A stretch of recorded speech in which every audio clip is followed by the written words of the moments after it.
It was a graphically detailed trial. Nicholas CAMADDU is facing 2 counts first-degree criminal sexual conduct and 4 counts second-degree criminal sexual conduct, all as first-degree felonies.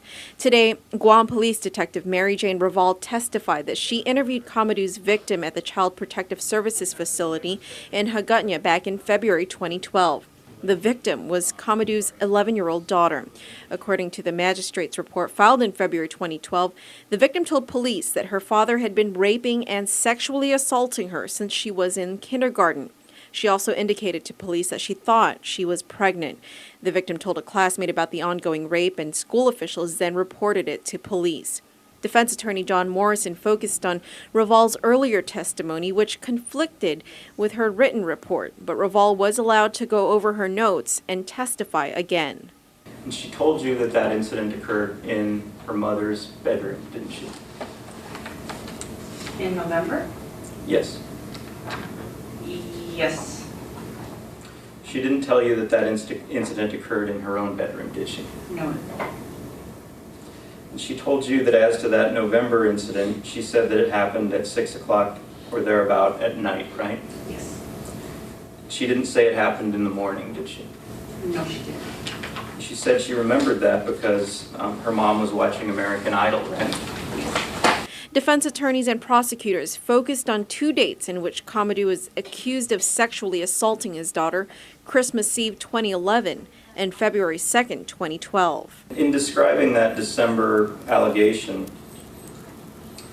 she told you that she touched Mr. CAMADDU's penis, but only moved her hand up and down twice, didn't she? Yes, sir. She didn't tell you that she touched him for 10 to 20 minutes, did she? No, she didn't. If she had told you that, you probably would have asked her a lot of other questions, wouldn't you? Objection, speculation. Sustained.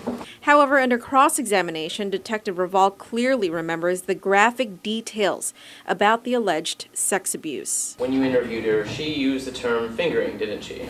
Yes, she did. Did she say where she learned that term from? Object beyond the scope. Overruled. Where did she learn that from?